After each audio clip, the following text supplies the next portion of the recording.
our known solar system. Eighth planet, Eden. This is the history of Eden and its people.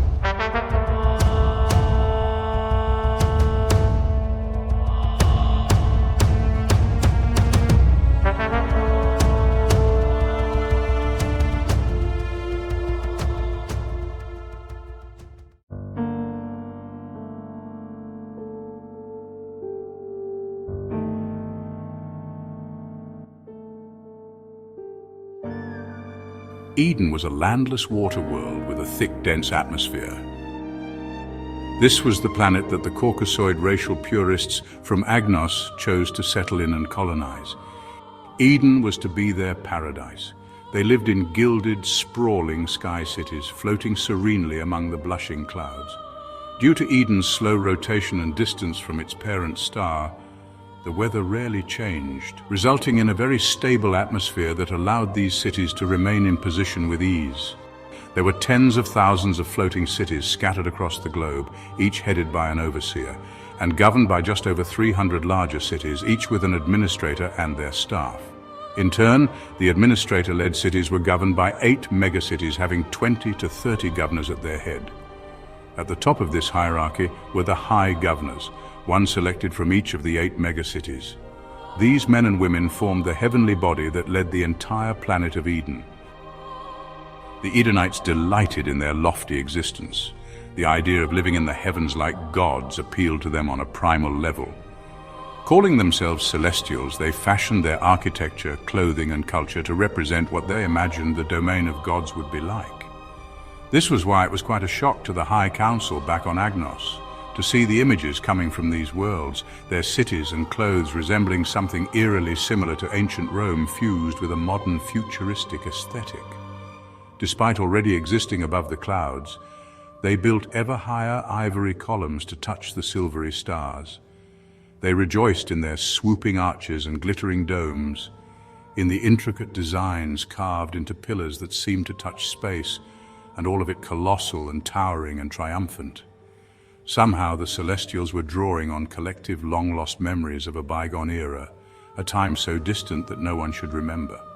Much like the Namibians who chose to fashion their world after the ancient Egyptians, it was further proof of the existence of a mental plane. This was the sentiment of the Galactic Council, whose members had each caught vague glimpses of this mental realm when they were practicing God-tongue users. Here in the celestial skybound haven, lawyers, doctors, politicians, government officials, business moguls, and white-collar workers lived, worked, and played in a world set apart from below. Tall, oval towers that skimmed the curvature of the planet served as their home and workplace. They awoke each day with sunsets and clouds at their feet, a view grand enough to make even the humblest among them feel like gods. Beneath a thick canopy of clouds, the atmosphere took on a dismal grey hue. While life above was marked by ostentatious luxury, the world below, where raw materials, natural resources, and the refineries and industries lay, offered little glory to the average celestial. Plumbers, welders, mechanical and electrical technicians, and the vast ranks of the blue-collar workforce spent their days laboring in this place, far removed from the splendor above.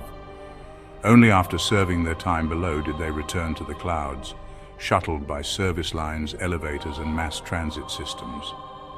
The Celestials' ever-increasing concerns with superiority and purity was the catalyst for interpersonal judgment based on a myriad of metrics. It was a race to decide where each person rested in the pecking order. Factors like the floor you lived on, the way you spoke, and the clothing you wore took on great significance and could define your placement in the hierarchy. However, none of these things were as pivotal as your job, with most of the white-collar workers stationed in the skies above, and the vast majority of blue-collar workers toiling below the clouds on the water's surface and in the depths. A natural divide took form. This was the beginning of the great rift between the worthy and unworthy, privileged and underclassed. Memoir of a Celestial Citizen. I remember the day we arrived on Eden. The clouds swallowed the sky, reflecting the soft blue of the endless waters below. It felt divine. It felt as though we'd been plucked from the pits of Agnos's decay and whisked to a land of peaceful dreams. I believed, truly believed, that we were chosen. Purity personified. That was the case for all of us, with a tiny caveat. Those who worked under the heavens or swam in the depths were necessary but inferior. That was simply the reality, a truth so ingrained I never thought to question it. Before we departed the founding planet Agnos, my husband was skeptical of the plan to leave. He didn't experience the fear of jogging down a street and having one of them catcall you. To him, they were just a nuisance, stealing the caps off his car or the tools in his truck. I could never understand why he didn't hate them the way I did, or why he wouldn't want to leave. In the end, I insisted. Eden promised opportunity for both of us, and though I longed for the pristine cities above, I failed to see that he longed for something far simpler, a job and a purpose. By the time we touched down on one of Eden's glorious starports, I thought he would finally be on the same page as me. Only he still seemed unsure if this was the right choice. "We'll make a life here," I said, holding his hands. "You'll see." At first, I adored him for seeing things my way. His strength, his resolve to try. But resolve crumbles under the weight of dirt and sweat. I was working at an adorable diner in one of the major cities back then. The streets were always busy. Flying cars, endless people, good, honest, nice people. It was everything I had longed for. We might not have been living high up like the elites, but at least I wasn't working on the surface like the pedestrians. But my husband did. He was a plumber, working in the refineries on the water's surface. Our friends noticed it before I did, how unambitious and lowly he was. This was not the man I married, nor what I truly wanted. He told me it would be temporary, necessary, so that we could buy our own diner and run it together. I naively clung to that hope that he would join me in my perfect world above. But as days turned into weeks, and weeks stretched into years, he gradually changed. The grey, dismal gas of the Neridians seeped into him, staining not just his hands, but his core. His very presence was filthy. He would return from below, reeking of fish and oil, his smile muted, his eyes lined with exhaustion. And me, I began to resent him, not just because he was failing, but most of all, because I feared I was failing too. Other Celestials, from our neighbors to strangers on the street, whispered when they saw him. "He's becoming one of them," they'd say, their voices laced with disdain. They were right. It disturbed me that he didn't seem to mind. He'd speak of those below with a quiet respect, even admiration. "They're just like us," he told me once. I wanted to scream at him. No, they weren't. They couldn't be. One night, he returned late, his face darkened by the grey, that accursed gas, and his shoulders heavy with an invisible burden. He tried to reach out to me, and I pulled away. All that had been building inside for much too long came out. I could not keep doing this. I need a divorce.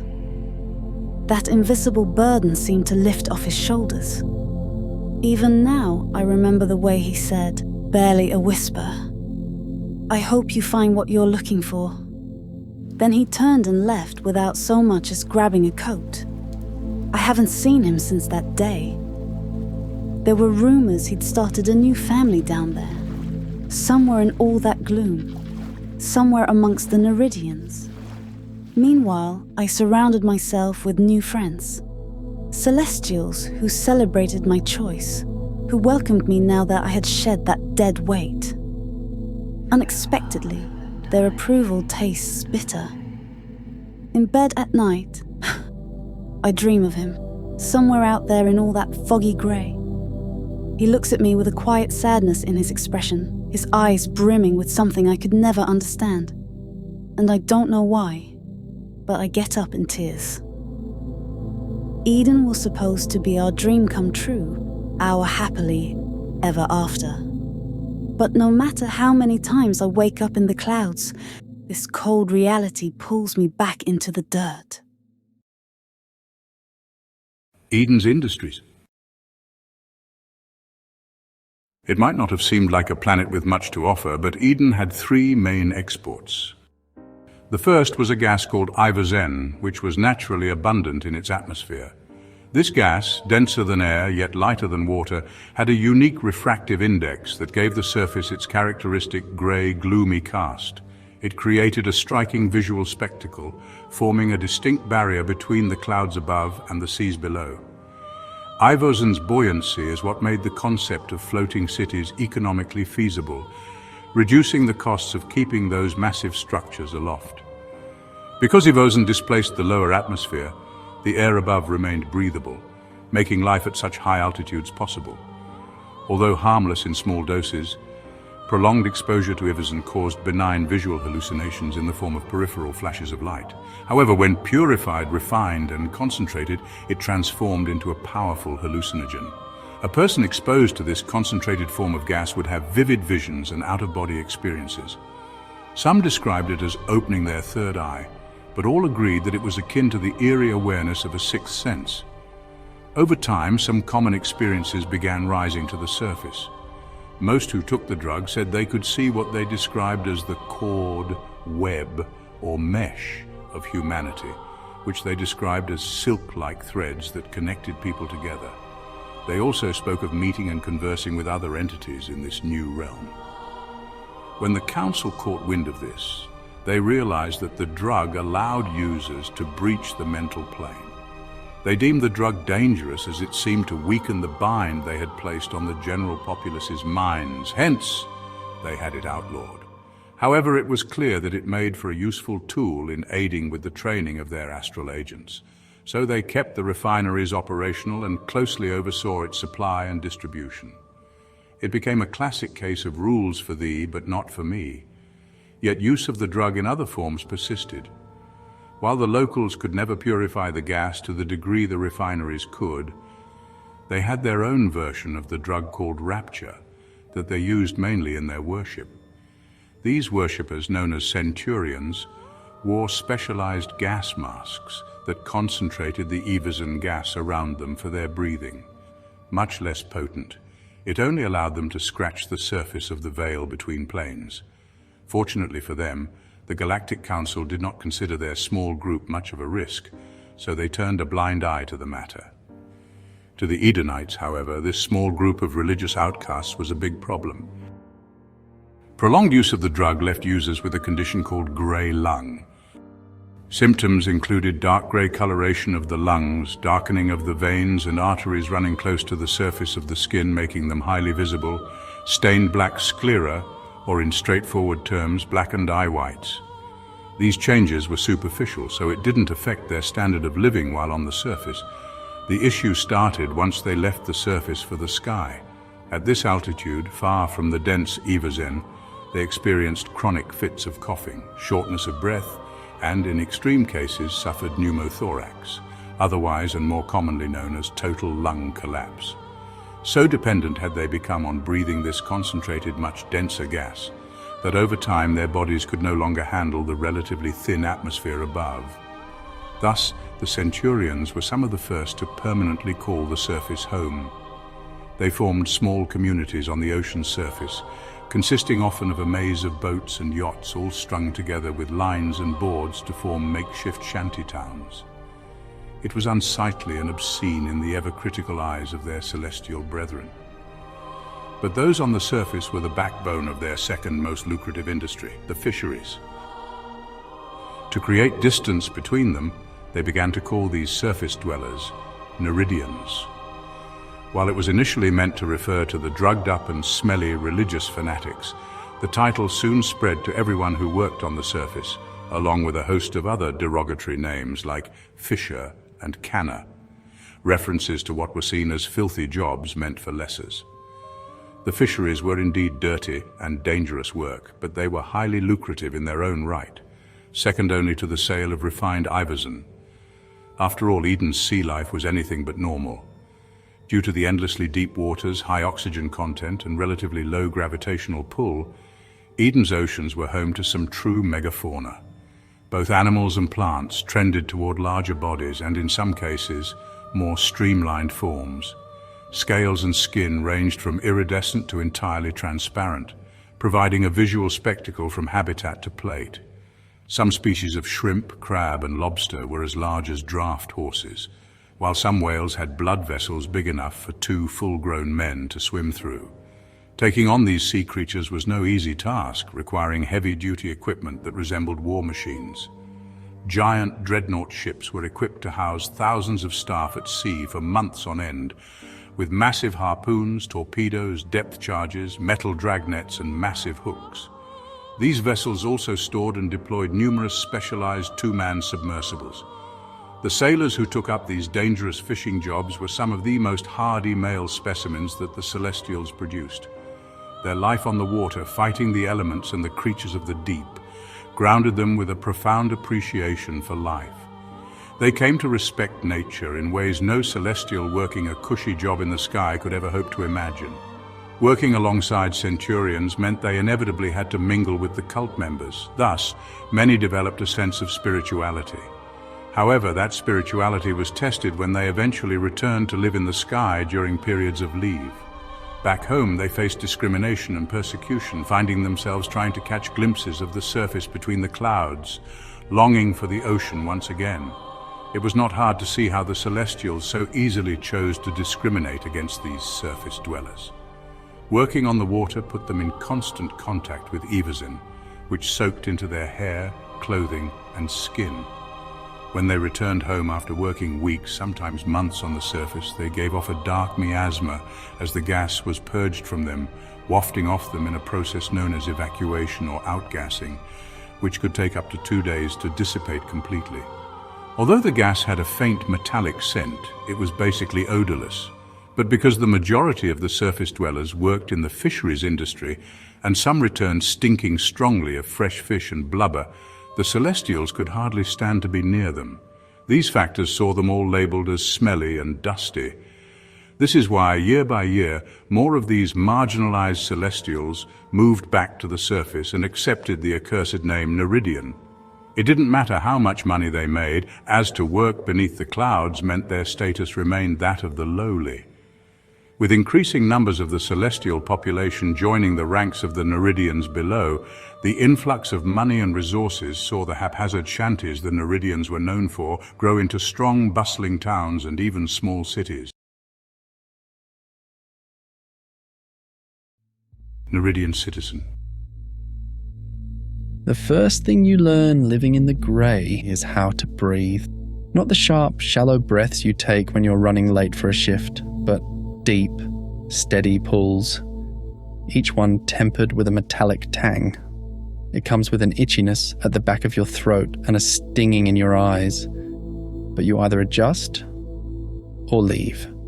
I didn't have the luxury of leaving.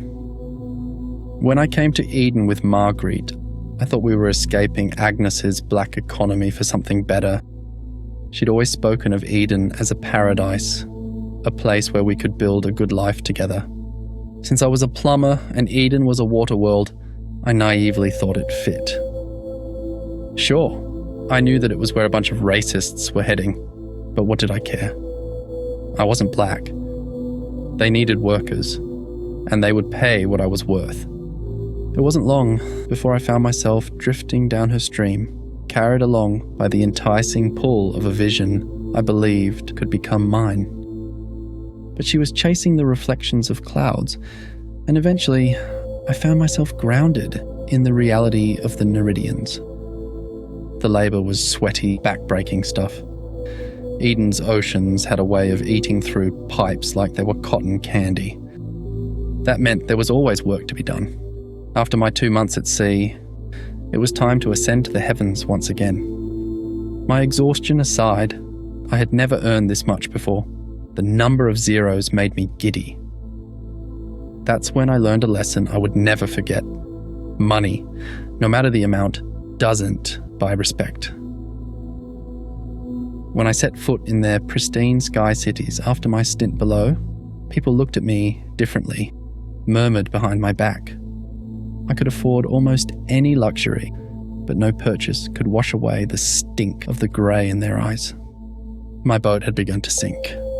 With every critical stare, every hostile reaction, every snarky comment, and every inch backwards, I resigned myself to my reality. Gradually, our house became my whole world. I rarely went out and interacted with others even less. There was nothing out there for me. I should have realised sooner that there was nothing for me in my own home either. The atmosphere in our house had changed. Marguerite spoke to me in clipped tones, had a different look in her eyes when she saw me, tensed when I touched her, and with each passing day, the distance between us grew. It's funny, but those months before I got on the lift and descended into twilight felt like years. Only the lower into the grey I sank, the more my spirits lifted. This was a world that made sense. You worked hard, you did a good job. People respected you, and they smiled at you, treated you like a human. The more I came to the surface, the more I wondered why I was even going back. The food beneath the clouds tasted better, the air more alive. But all good things end, and before I knew it, I was rising back to that hell. I knew we were drifting apart, but I was still surprised when Marguerite said it was over. Still surprised by how relieved I felt. The last shackle tethering me to the clouds was gone. I stayed at the plant barracks for a bit and lived with friends. When I wasn't working, I sat watching the yachts and raft islands, covered in barnacles, float gently, swaying with the breeze. I wasn't sure where life would take me, but this new peace allowed me a glimmer of hope. Then I met her, Asara. She was crazy. A red-headed second-generation Abyssian who went on and on about the link between humans and the beauty of all men.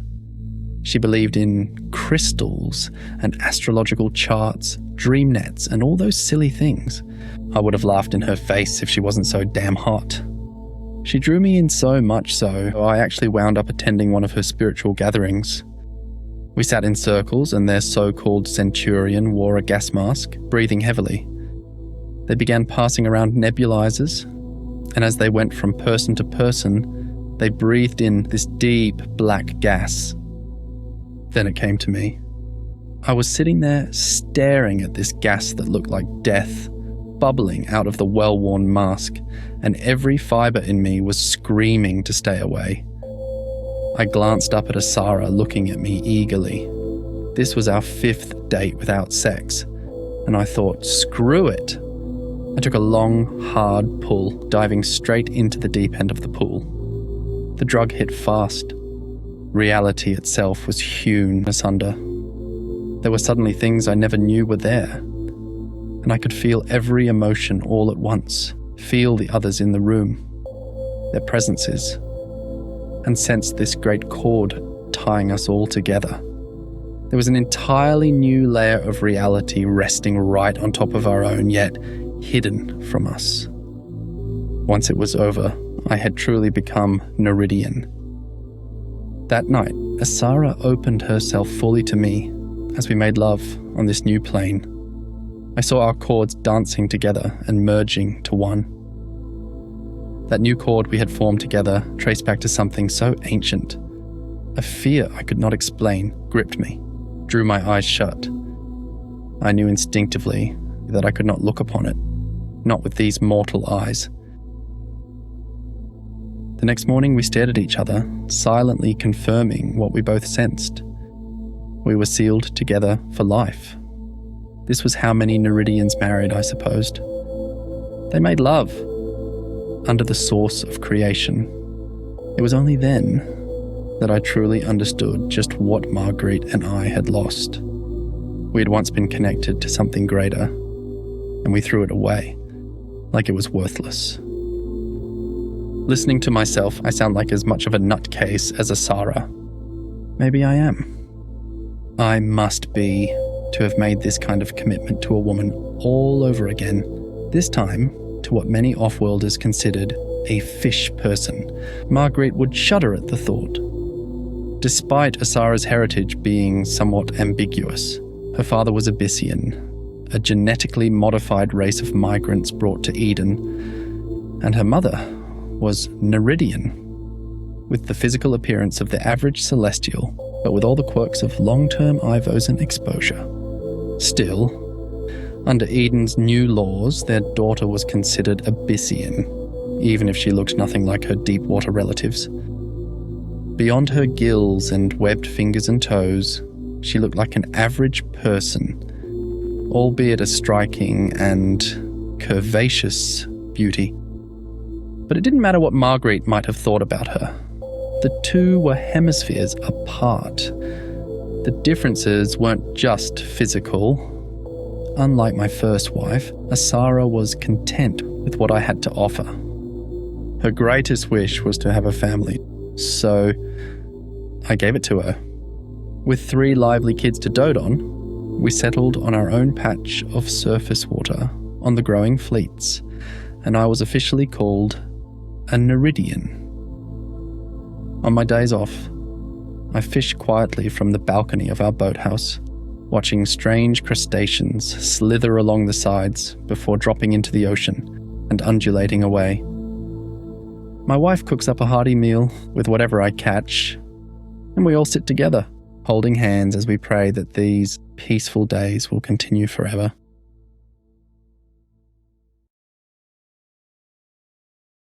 Eden's third and most lucrative industry by several orders of magnitude came from the depths of the ocean. At the planetary center was a core of ice, hundreds of kilometers across. Scientists called it Ice 45. At the planet's center, water under immense pressure and heat underwent a molecular change, transforming it into this rare form of ice. Ice 45 had a number of unusual properties. Firstly, it was denser than water, meaning that unlike regular ice, it sank rather than floated. Secondly, it was chemically stable. This meant it never reverted to its liquid form, but remained a very hard yet brittle solid. Lastly, it maintained a constant temperature of negative 58 degrees Celsius. Any excess heat energy was shed as light in a process called thermophotonic conversion, where thermal energy was transformed into light energy. During this process, the already bluish ice emitted a faint blue glow. The more thermal load the ice was subjected to, the more intense the glow. This advanced to the point it underwent a phase shift from blue to brilliant white that indicated the ice had failed, experiencing instantaneous sublimation where it transitioned from solid to gas in an instant. Surrounding the core of Ice 45 was a thick layer of constantly developing ice. Although this was plain ice, after building to critical mass, pieces of this layer would break off and float to the surface as huge icebergs that could take years to melt. When they eventually did, shards of Ice 45 trapped within them would fall back down to the core, where over many millennia they built up in seams throughout the sea floor. Due to this high buildup of Ice 45 in these relatively warmer oceans, the seafloor glowed a bright blue that lit up the depths.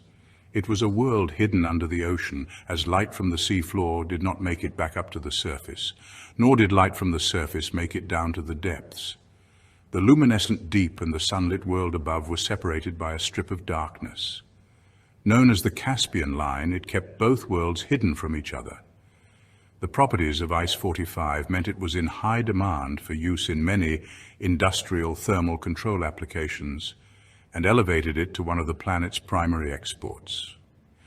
The fact that it was an abundant, naturally occurring resource meant that it was a cash cow for as much as the Edenites could harvest it. Unfortunately, this wasn't easy. Mining Ice 45 was quite a hazardous endeavor, necessitating the construction of permanent underwater refineries and facilities to house subnautical workers, who operated on a schedule of 2 years on and 2 years off in the depths. Although well compensated, These were by far the most dangerous jobs on the planet due to the high pressures and low temperatures involved. A broken seal, a failed pump, and hundreds of lives could be lost in a blink. Due to the unsafe nature of the work, not to mention the lack of respect and low social standing accompanying it, most Neridians and Celestials avoided this type of occupation. Adding to the problem was that over time, the Celestials' birth rates dropped below replacement levels, and the Neridians were still much too small a population to make up for the Celestials' lack. Despite government incentives to boost the declining birth rates, concerns continued to rise as the issue reached critical levels. Then one day they looked up and found the Morganis, flagship of the Intergalactic Bank, had entered their orbit. Eden's leaders held an emergency meeting, scrambling to prepare for the inevitable. The atmosphere in that meeting room was heavy with a mix of dread and disdain. The Morganis only appeared when a planet was in a critical financial situation requiring drastic action or risk defaulting on their loan. It was a bad omen, no matter how you cut it. Even worse, its arrival meant that Coffin Galahad had descended from the home world to deal with matters personally. Coffin comes to Eden. Eden's heavenly body was summoned aboard the Morganis. Unbeknownst to them, their conversations were recorded from the moment they docked. This is a transcript. Shuttle docking procedures complete. Good day, High Arbiter Vaz. You and your contemporaries may board the Morganis.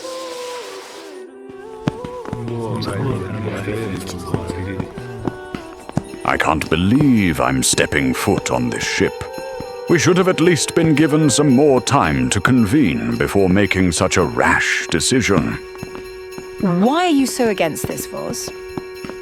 Have you all read the files left by our predecessors on this Coffin Galahad? What of it? What of he's a member of the Negroid hominid rabble, as they used to say, a nigger? Should we, exalted high governors, be summoned to answer to one so lowly? It's blasphemy. Even the dirtiest Neridian is better than the likes of some. Oh, we should have forced him to come down to us. He needs to be taught his place. Indeed. He is of the slave class. Comrades, need I remind you who his masters are? Galahad is the right hand of the Galactic Council.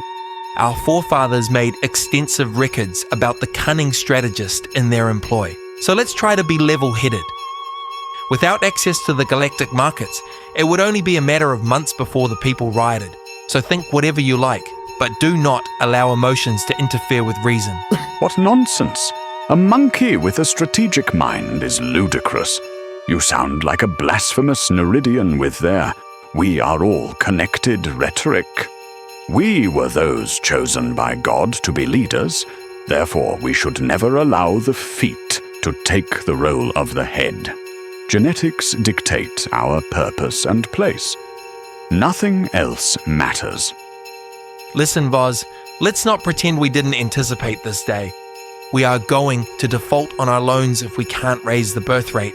Do any of you have a solution?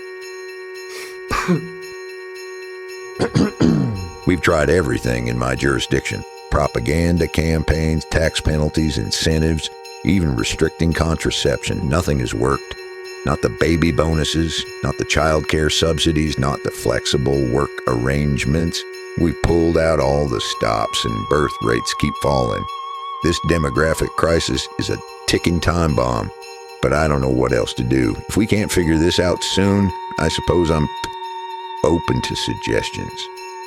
Perhaps the universe brought that man here for just that. Hi, governors. Oh ho! Right this way, please. Sir Galahad has patiently awaited your esteemed arrival. Oh my, who is that handsome specimen? Coffin was supposed to be.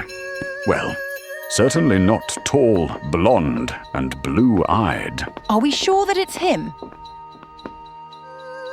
I am Coffin Galahad, and this is my associate, Dr. Gregory Bonadus, the Chief Executive Officer of the ACE Terraforming Group. I asked him to sit in on our meeting as his company is a major stakeholder in your world. Please forgive his disconcerting appearance. The suit is necessary for his unique medical condition. Are there any objections? No, we shall allow it. Thank you for the invitation. It's quite a relief to see that you are nothing like we had heard. Our predecessors claimed that you were a variant of a mongrel class, but there must have been some confusion. We should have known that was the case. After all, how could a lesser live so long? Ah, the weight of legacy. What a peculiar burden it places on perception. Wouldn't you agree, High Arbiter Vaz? I'm pleased to have exceeded your expectations, but let's not linger on the opinions of ancients. They tend to be as unreliable as they are irrelevant. I trust you know why I'm here.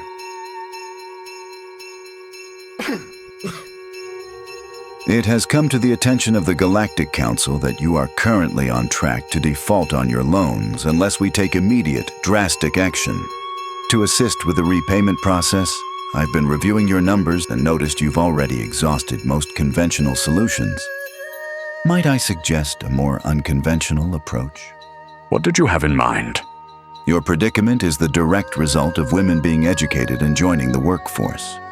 It's a very clear and consistent pattern we've observed across countless worlds and societies with many varied and disparate cultures. When women are integrated into the workforce en masse, population decline invariably follows. Education gives women more choices, but these often conflict with family life. They delay childbearing, prioritize self-sufficiency, and opt for careers, leaving fewer mothers to sustain the population. The result is fewer children and, ultimately, fewer workers for the next generation. The cycle perpetuates as successive generations become increasingly disconnected from family-oriented values and further entrenched in careerism.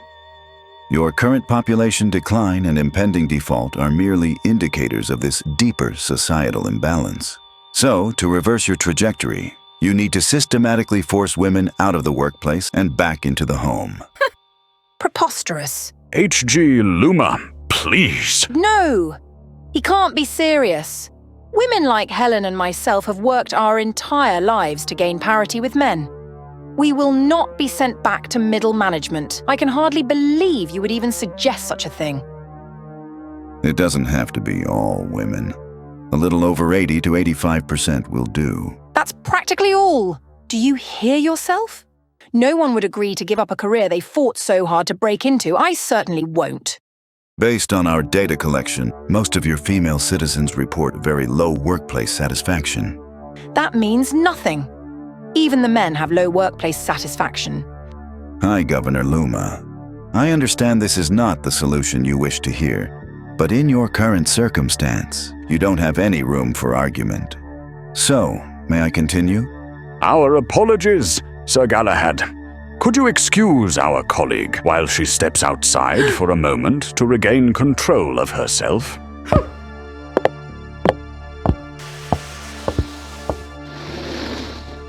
Thank you.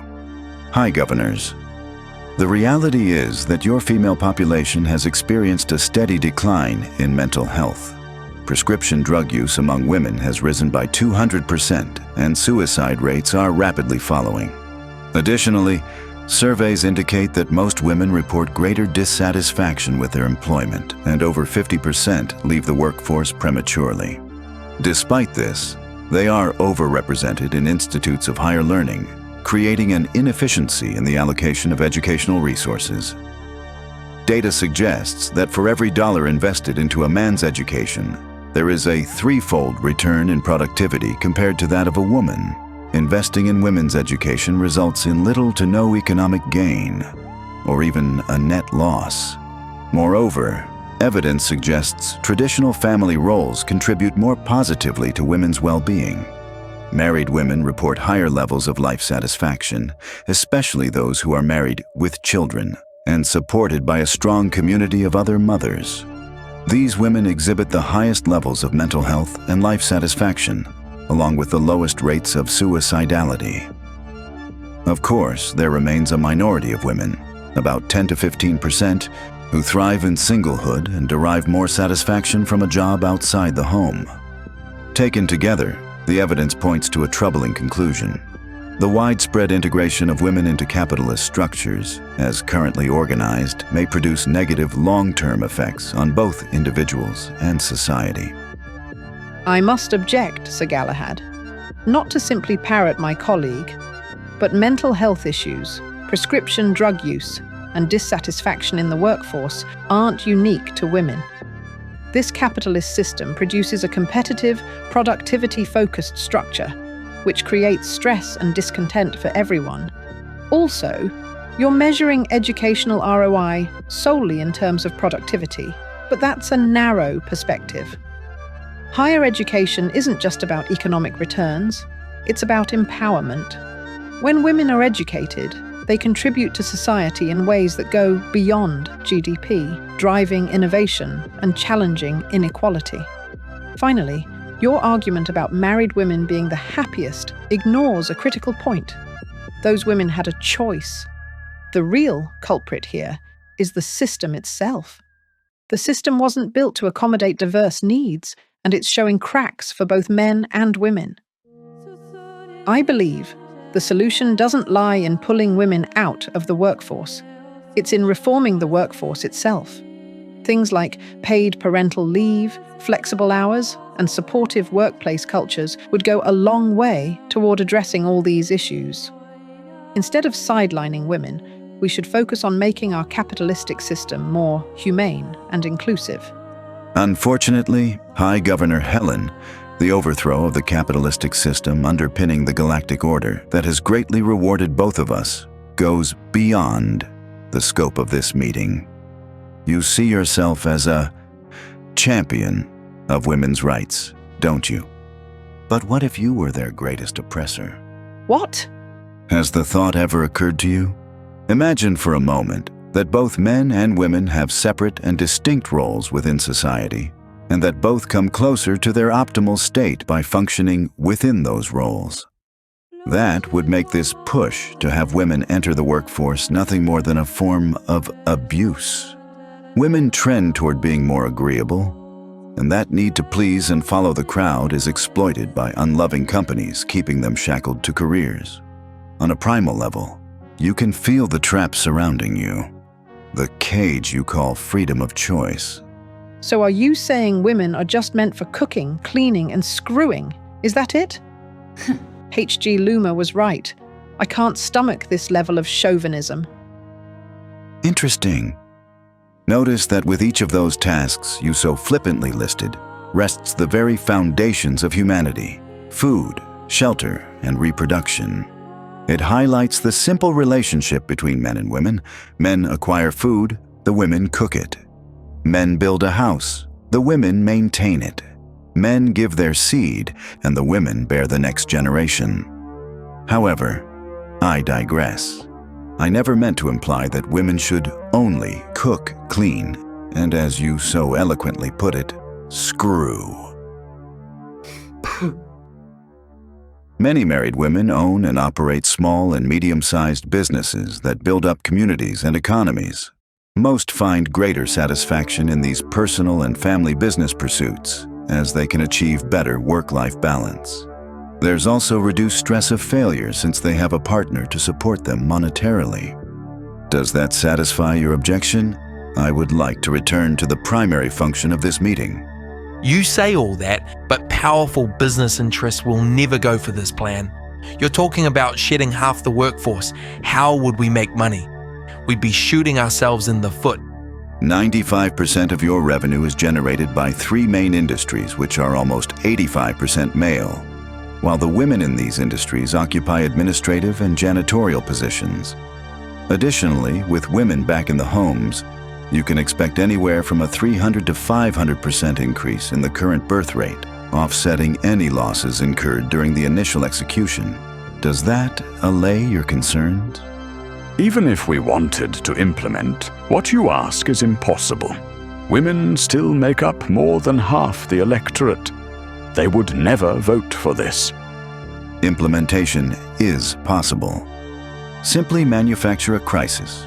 War, pandemic, economic downturn, and use that to force women out of the workplace. Then, over time, chip away at their minds to change their culture. You cannot be seriously considering this. All to force women back into the house, barefoot and pregnant. H.G. Helen. You men should be ashamed of yourselves. I firmly object to this. And let me tell you, women won't go without a fight. We aren't that easy. You can't just force us into subservient roles to some abusive men. Please settle down, High Governor. Sir Galahad has a tight schedule to keep and can't afford any further disruptions. Excuse me? And who are you? His mistress? That's enough. Please see High Governor Helen to the waiting lounge.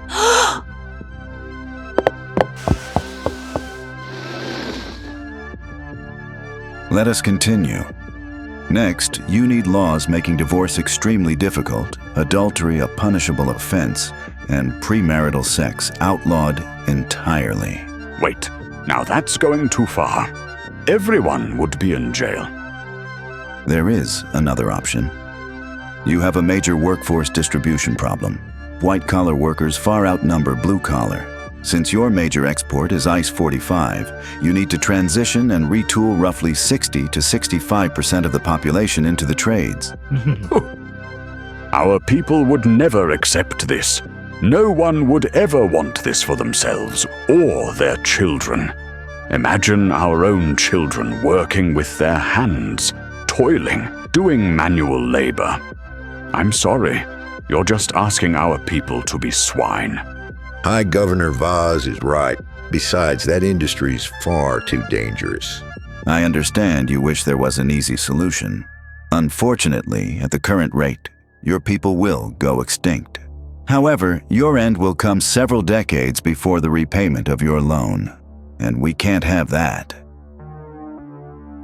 You may not see it this way, but I have come to you before the problem becomes acute. Left unchecked, your crisis will worsen, and one day I will return, and the medicine will not have gotten sweeter. Think retiring at 300, or no retirement at all. Taxes of 75 to 95%, 14-hour workdays with no holidays. Who would accept that? It's better not to attempt repayment, if this is the case.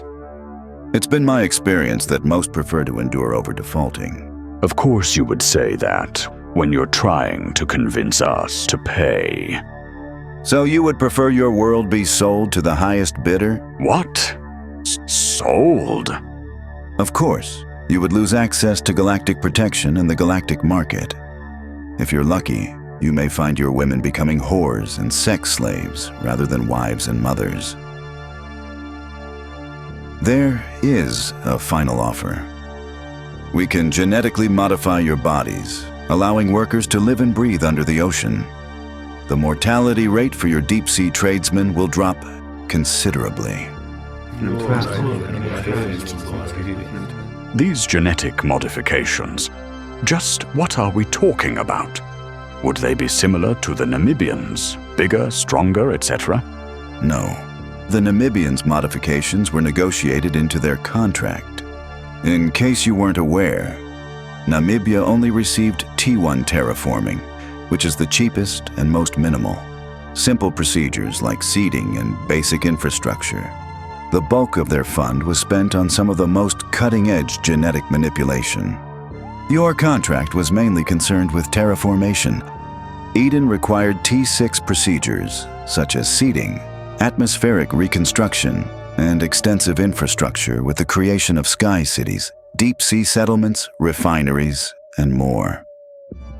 In the end, you simply can't afford that level of genetic modification. So what are you proposing? It would be better if someone more experienced in this field broke it down. Please allow my associate to explain. Salutations, gentlemen. A pleasure to meet with you. This will be short. After all, the truth is, the only genetic procedure we have on offer for you is our human-yoked bioreactive inter-DNA design genetic splicing. For ease of speech, we've come up with a catchy acronym: the hybrid genetic procedure.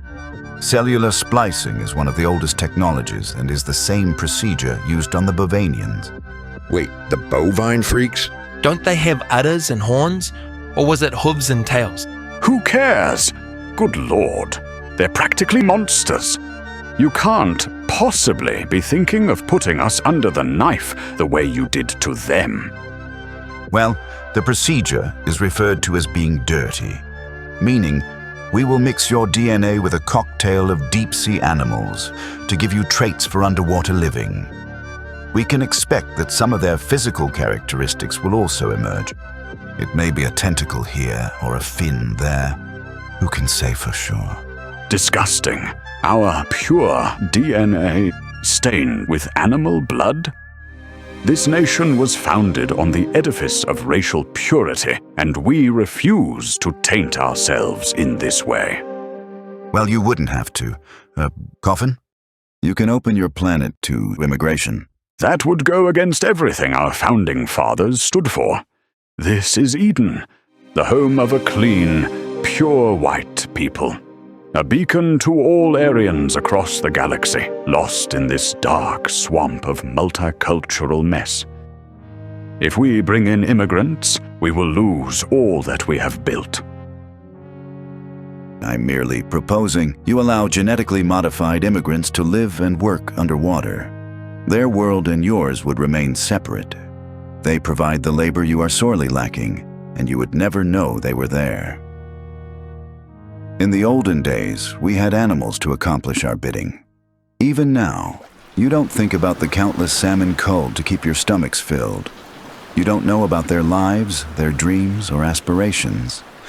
They're a tool to keep ourselves alive and comfortable. Think about the purpose of things, and your decision will be clear. I'll give you a moment.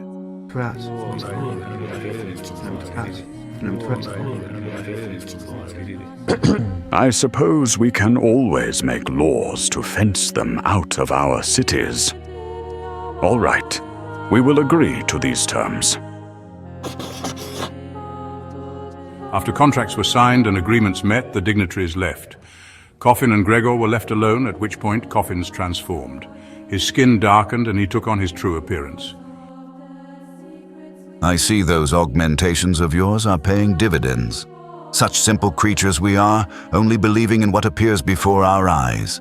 Can you imagine how peaceful they must be inside those dull minds?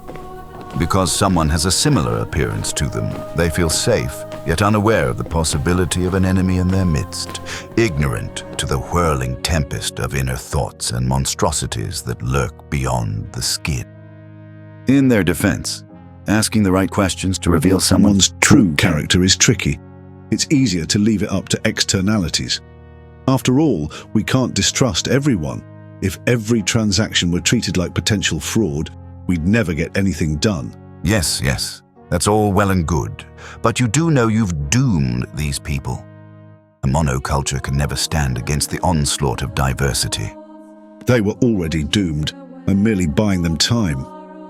I see. But I have to ask, old friend, why did you bother giving them so many options when we had already decided for them, and the immigrants are being sourced and processed as we speak?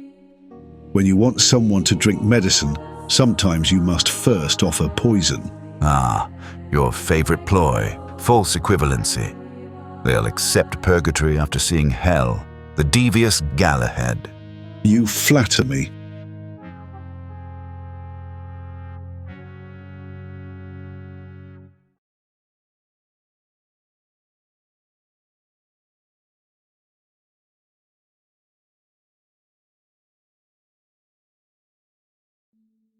Into the abyss. To sustain its failing mining industry, Eden finally opened its pearly white gates to those from other planets.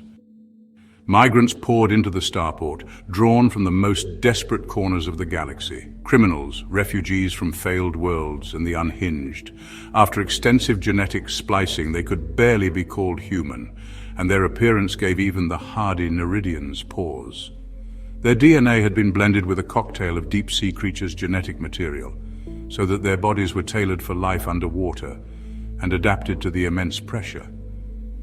Outwardly, they developed features such as spherical eyes, webbed hands and feet, gills, streamlined dorsal fins along the spine, and an elongated and streamlined tailbone. Their larger stature, due to gigantism in their genes, gave them an intimidating presence akin to that of the Ebonitides. Mucus-covered skin in iridescent shades of blue, green, and purple were also commonplace. Inwardly, changes included flexible cell membranes and slow metabolism. However, what made them eye-catching was the incorporation of cephalopod genes, or cephalopod genes, which resulted in the growth of clusters of writhing tentacles in place of head hair. The celestial government, eager to distance itself from what they viewed as an influx of subhuman swine, relocated immigration centers to the surface, ensuring celestial citizens would never have to lay eyes on the newly designated Abyssians. Further, the Abyssians were confined to underwater labor and habitation, yet the monotony of underwater life and work drove them to seek entertainment and leisure on the watery surface, particularly in the burgeoning towns and cities of the Neridians. At first, the sight of Abyssians was deeply unsettling to the Neridians. However, years of enduring discrimination as an underclass to their celestial brethren had fostered a sense of empathy. The two groups also shared common ground, a connection to the ocean. It was not long before they welcomed the Abyssians into their communities. Being that the Neridians were a deeply religious and ocean-dependent people, they sought to teach the Abyssians their traditions, leading to cultural exchange and integration. With no other prospects and no returning to their old lives, the Abyssians were surprisingly eager disciples which only spurred on their hosts' hospitality. In each yacht and boathouse, the locals warmly invited visitors to share a meal. With prayerful reverence, they would eat and later engage in drug-induced meditation. But it wasn't a one-sided exchange. The economic contributions of the high-earning Abyssians enriched Neridian communities.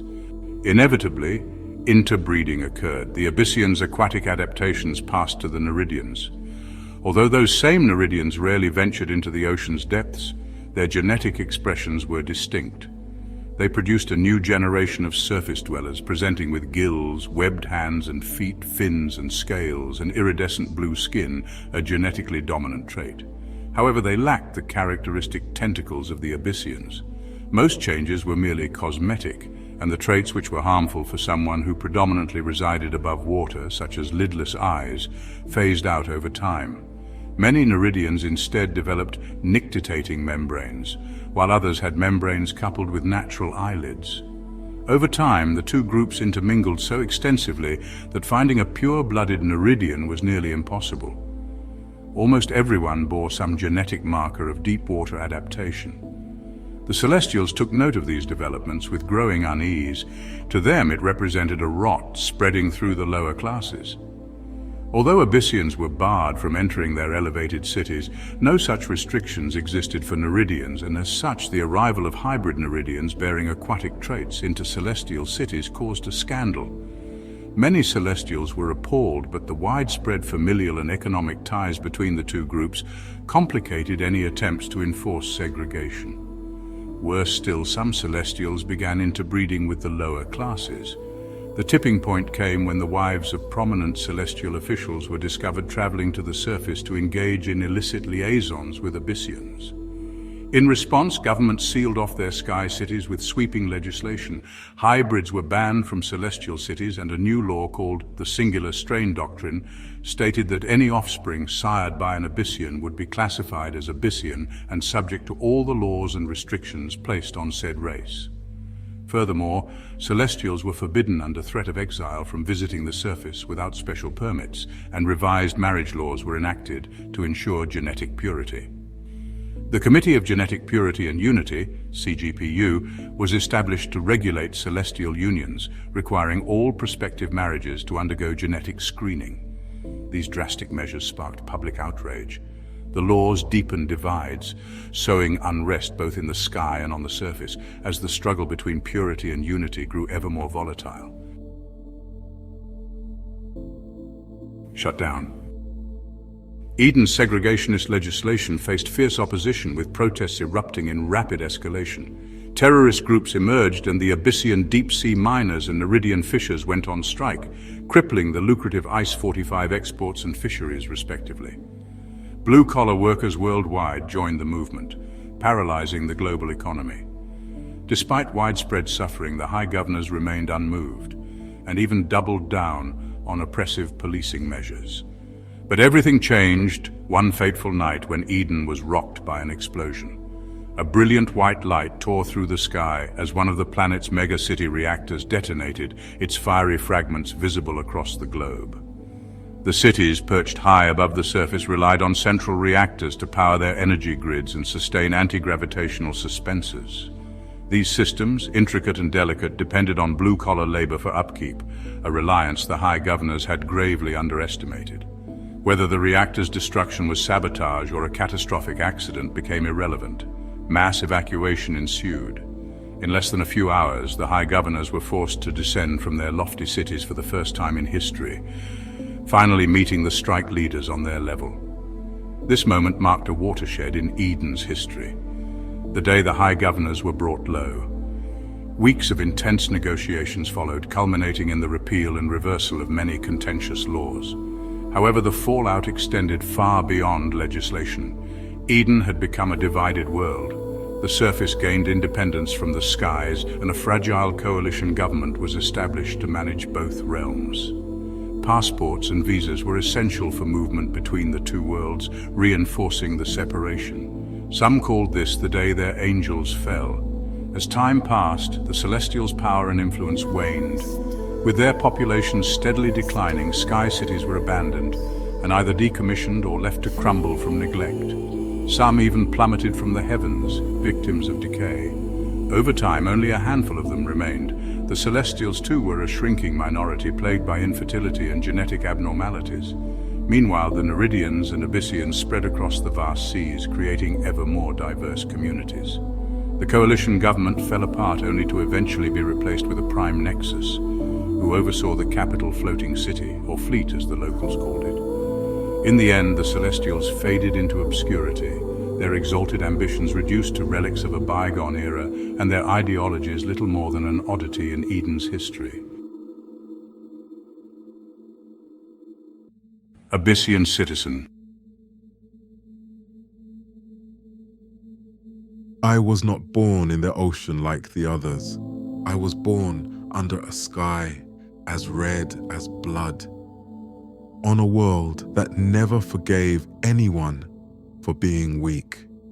Poverty was all I knew there. It was all anyone like me ever knew. The kind of poverty that gnaws at you, makes you smaller, as though shrinking might help you escape its grip. Eden was a name whispered like a promise. It was hard to believe in a chance at a better life, but they said it was prosperous, and they would take anyone willing to throw their life away. For me, the choice was easy. What life did I have in that hell anyway? I knew I would have to work, but in exchange, I'd earn more money than I could have ever seen in 100 lifetimes stuck on my homeworld. It sounded like paradise. But everything comes at a cost. The price for Eden was my body. They said the modifications would be painless, that I would adapt quickly. They didn't warn me about the disembodied feeling when you wake up in a new skin, no longer recognizing the reflection staring back. My limbs felt alien, my lungs burned in the water, and my voice dipped a few octaves, barely even sounding human anymore. My hair, once thick and dark, was now a writhing mass of tentacles. My skin shimmered like wet stone, and webbing spread between my fingers.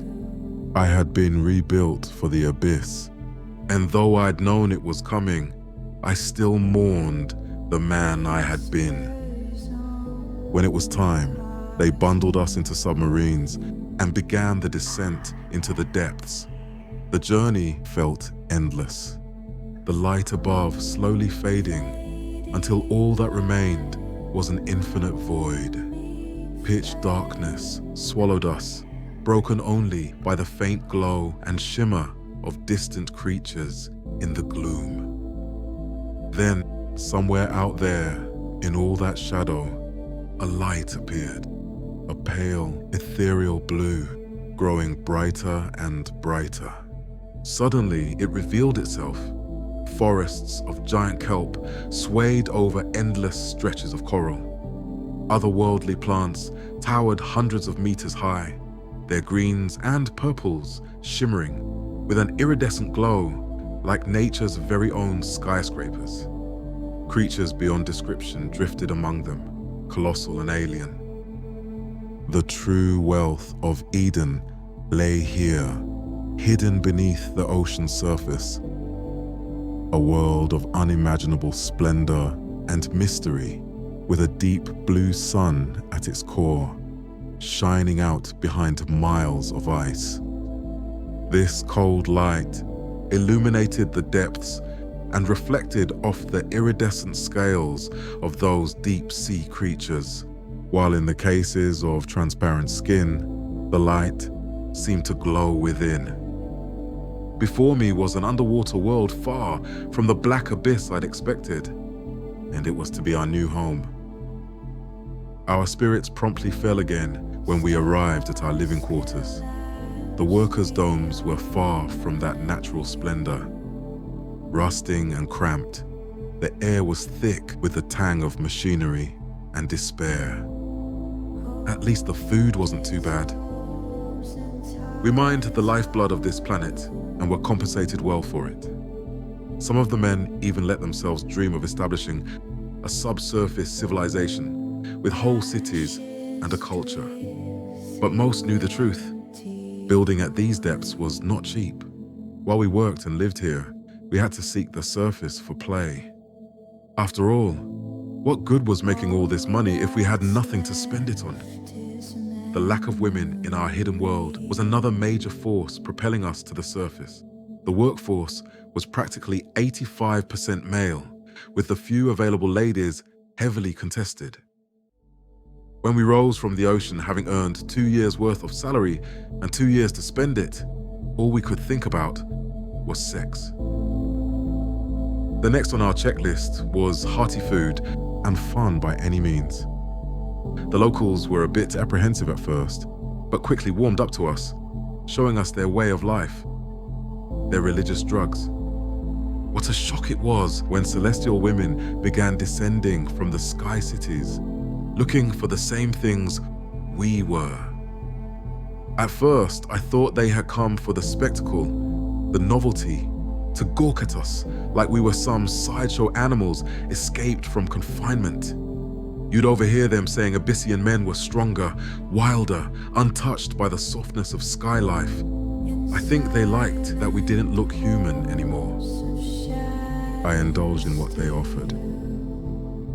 It was easy to lose myself in their hunger and mine, to forget for a moment that what we were doing was against the law. And what did I care? I just wanted to nut.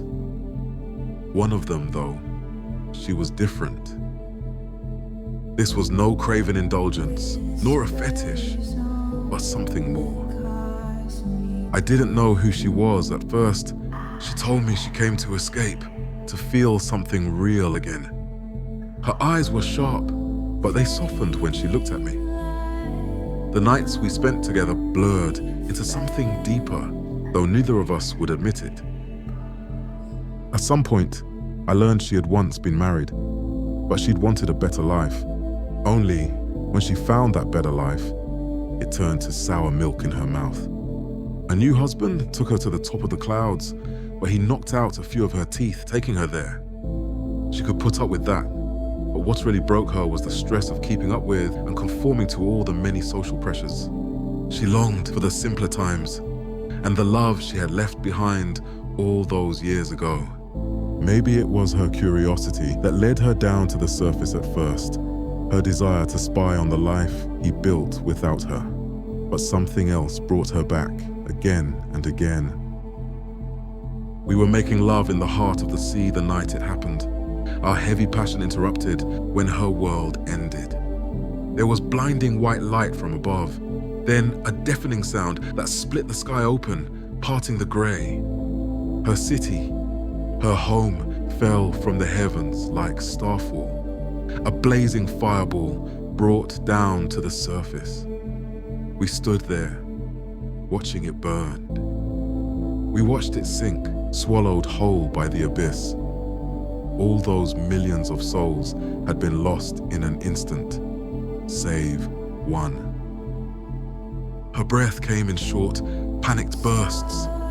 She didn't cry, though. I think she was too shocked or too hollowed out by what she had seen.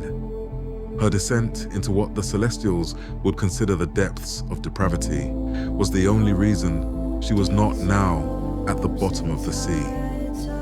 Had she stayed in her vaunted Sky City, she would have joined her brethren in their watery grave. Fate has a cruel sense of irony, doesn't it? She lost everything that night, but maybe she found something too. She stays aboard my boat out on the sea now, waiting for my return and departure, there and back again. There are no promises of marriage or life in the doomed high-rises above, just the surety that every 2 years I'll emerge from the depths and shower her with all that I can give.